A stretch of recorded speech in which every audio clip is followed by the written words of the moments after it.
Hello and welcome to all our viewers in Nigeria and around the world to News Cycle on Global Television, coming to you live from the nation's capital, Abuja. I am Shehu Said. A quick reminder that Global Television is on DSTV channel 365 and StarTimes channel 276. And now the news in details. The Nigeria Air Force has neutralized more than 40 terrorists in coordinated close air support and air interdiction operations at Azir and Musarram areas of Borno State, disrupting planned attacks and bolstering ongoing ground operations. This was contained in a statement released by the Director of Public Relations and Information of the Air Force, Air Commodore Ehimen Ejodame, in Abuja. He said the operations were conducted by the air component of Operation Haɗin Kai, following actionable intelligence and in close coordination with troops in contact. The Director of Public Relations and Information of the Air Force said the NAF aircraft in the early hours of January 16 swiftly responded to a distress report at Azir, where troops were engaged with terrorists withdrawing from the area. In the meantime, the General Officer commanding 8th Division of the Nigerian Army, Major General Bemba Paul Kogna, has toured the Tidibale community in Isa local government area of Sokoto State, assuring residents recently displaced by bandit attacks of strength and sustained military protection. This was disclosed in a statement by the Acting Deputy Director, Army Public Relations, 8th Division, Olani Oshoba. Major General Kogna said the Nigerian Army is fully committed to ensuring that no community is left at the mercy of criminal elements, adding that troops had been permanently deployed to the area. The statement from Kogna follows his visit to the community, marking his first major field engagement since assuming command amidst growing pressure on security forces to stabilize rural areas in the northwest, a region long plagued by banditry, mass abductions, and forced displacement. The Sultanate Council has directed Muslims across the country to look for the new moon of Sha'aban 1447 after Hijrah on Monday, January 19, 2026. This was in a notice signed by the Wazir in Sokoto and Chairman of the Advisory Committee on Religious Affairs, Professor Sambo Junaidu. According to the statement issued by the Advisory Committee under the Sultanate Council, Monday corresponds to the 29th day of Rajab 1447 after Hijrah, making it the appropriate day for the crescent sighting that will determine the commencement of the Islamic month of Sha'aban. The House of Representatives is considering a constitutional amendment bill to prohibit the public parade of suspects by the police and other law enforcement agencies, following decades of criticism from human rights groups, the judiciary, and civil society organizations. The proposal, adopted by the House Committee on Constitutional Review, chaired by Deputy Speaker Benjamin Kalu, seeks to amend Section 34 of the 1999 Constitution to explicitly classify the public display of arrested persons as torture, inhuman, or degrading treatment. Lawmakers say the amendment is aimed at reinforcing the presumption of innocence, ending the humiliation and psychological harm suffered by suspects, and aligning Nigeria's legal framework with international human rights standards. Workers of the Federal Capital Territory Administration will commence an indefinite strike from midnight on Monday, January 19, following unresolved welfare and administrative grievances. The Joint Unions Action Committee says the action covers all FCTA staff, including those in the College of Education Zuba and senior secondary schools. It cites non-remittance of pensions, unpaid arrears, selective promotions, and tenure extensions for retired officials as reasons for the strike. The FCTA management is yet to issue an official response to the strike declaration. The Kano State Police Command has confirmed the killing of a 35-year-old woman, Fatima Abubakar, and her 6 children in Durei quarters of the Kano metropolis. In a statement signed by the Police Public Relations Officer, SP Abdullahi Kiawa, the command said suspected hoodlums attacked the family in the early hours of Saturday, January 17. The Kano State government, in a statement signed by the governor's spokesperson Sanusi Bature, directed the police to immediately fish out the perpetrators. Durei is one of the areas within Kano City that has witnessed repeated cases of violence linked to suspected thugs and criminal elements. Meanwhile, the Kano State Police Command has apprehended 3 suspected masterminds behind the brutal murder of the housewife and her 6 children in Durei Trench Quarters, Kano State. A statement issued by the command said a team of police crack operatives successfully arrested the suspects, namely Umar Awalu, Isiaku Yakubu, and Yakubu Abdulaziz, during a sting operation that lasted hours. The leader of the syndicate, Umar Awalu, a nephew to the deceased housewife, confessed to the crime and also admitted that the same syndicate has carried out a series of gruesome killings and attacks in the recent past, including the killing and burning of 2 housewives at Tudun Yola Quarters, Kano. The statement added that recoveries from the suspects included 4 clothes with blood stains, the deceased's 2 mobile phones, a cutlass, a club, and some amount of money robbed at the scene, as well as dangerous weapons. The Kano State Police Command commends the efforts of the police officers involved in the operation, members of the public for their prayers, support, encouragement, and cooperation, and assures the public of its commitment to bringing perpetrators of crimes to justice.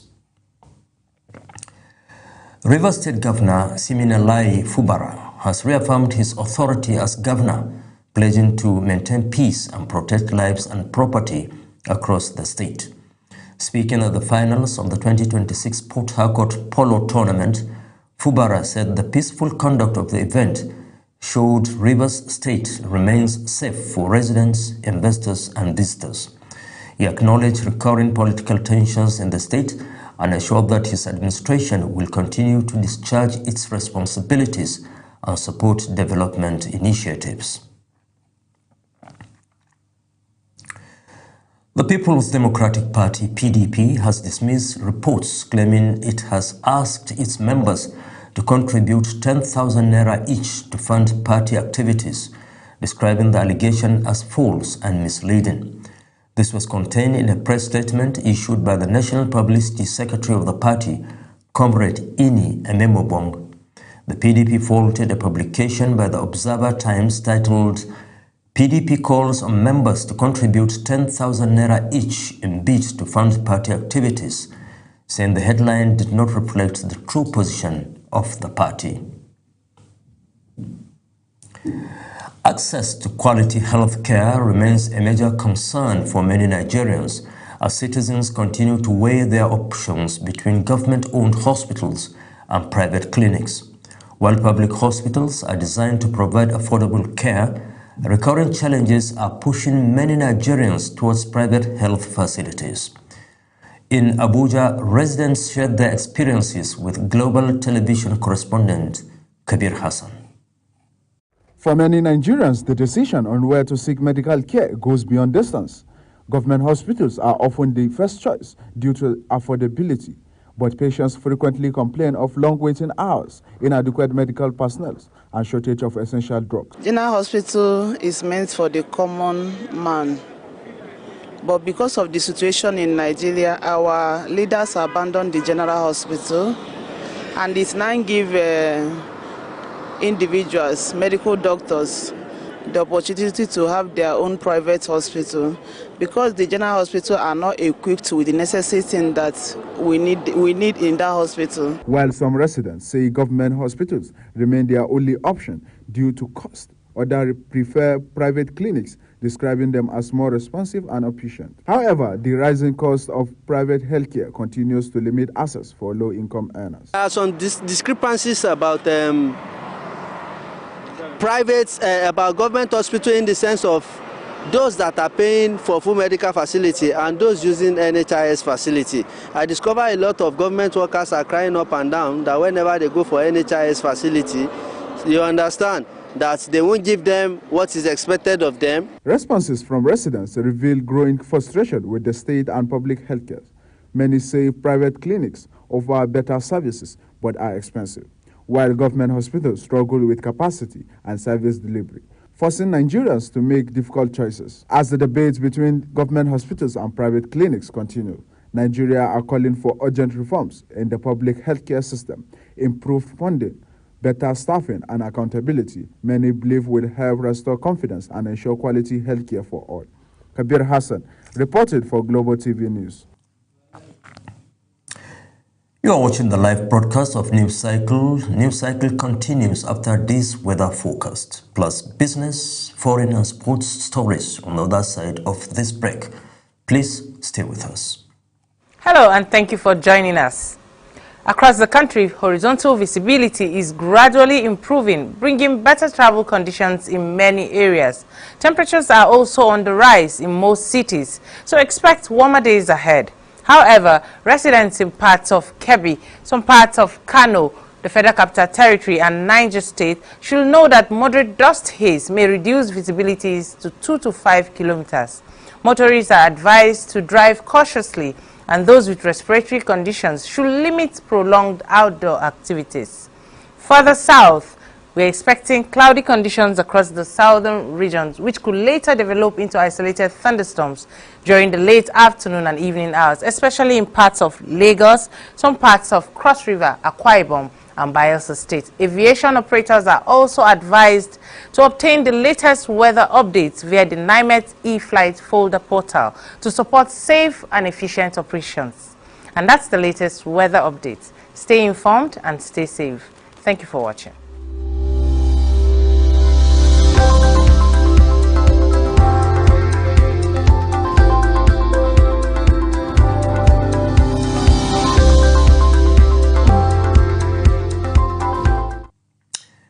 You're welcome back from the short break, and in the second segment of the news, we begin with business, where the Naira has weakened to 1,490 Naira per dollar at the parallel market, pushing the exchange rate gap with the official market to its widest level in 11 months. This is according to data from the Central Bank of Nigeria's CBN official market update for the third trading week of January 2026. While the official market recorded a slight appreciation, trading remained under pressure amidst growing demand for foreign exchange and limited supply. US President Donald Trump has announced sweeping new tariffs on several European countries, linking the measures to his long-standing demand for the United States to take control of Greenland.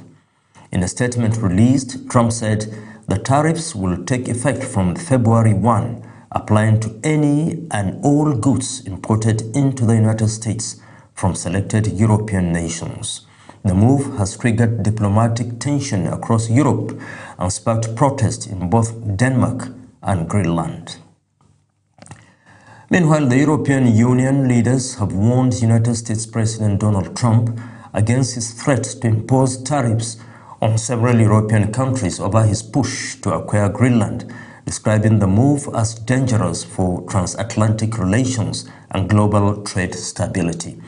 The European Union President Ursula von der Leyen and European Council President Antonio Costa said tariffs could trigger a damaging downward spiral, reaffirming the EU's unity and full solidarity with Denmark and the people of Greenland, while Cyprus convened an emergency meeting of EU ambassadors in Brussels. We move over to the foreign scene, where residents of Uvira in Eastern Democratic Republic of the Congo remain uncertain about their future after M23 rebels again announced plans to withdraw from the city, even as fighting continues in surrounding areas. The armed group says it will hand over security responsibility to the international community, which drew from protecting the city and called for the deployment of a neutral force to safeguard civilians and key infrastructure. Locals, however, say they remain skeptical, noting that this is not the first time such an announcement has been made. Despite the pledge, the security situation remains fragile, while reports of clashes between Wazalendo fighters and M23 rebels around Uvira continues.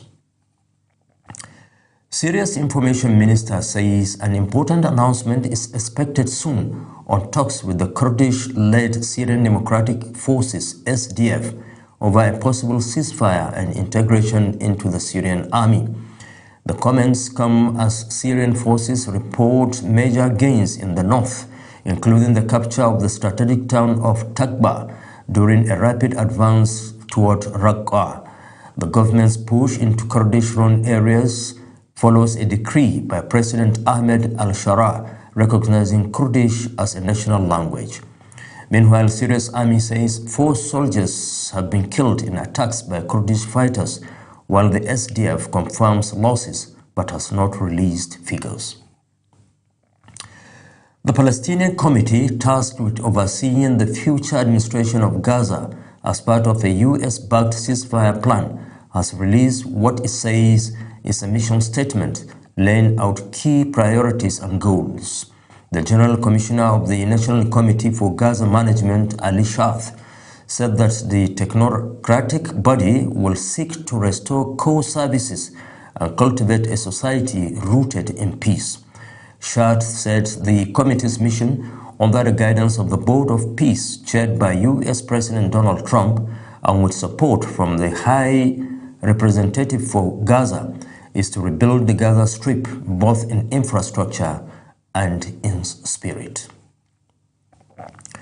We move to the world of sports, where President Bola Tinubu has congratulated the Super Eagles for winning bronze at the 2025 Africa Cup of Nations in Morocco. He praised the team's resilience after defeating Egypt on penalties in the third-place match following their semi-final loss to hosts Morocco. Nigeria has now finished third at AFCON 9 times, alongside 3 titles and 4 runner-up finishes. Eimba have announced the appointment of Ayodeji Ayeni as their new technical advisor. Ayeni moved to Aba from Nigeria National League side Crown FC. He replaced veteran tactician Stanley Aguma, who was relieved of his duty last November. In the meantime, Fatai Osho has been confirmed as the new head coach of Nigeria National League side Crown FC. General manager of the club, Olumide Elupeju, confirmed the appointment. Osho has been mandated to recruit the best legs for the team ahead of the league resumption. That's about all on News Cycle. But before we go, a quick reminder that Global TV is on DSTV channel 365 and StarTimes channel 276. Kindly follow us across all social media platforms now showing on your screen using @GlobalTVNG. I'm Shehu Said, hoping to be with you again later at 8 o'clock on Prime News. Thanks for watching.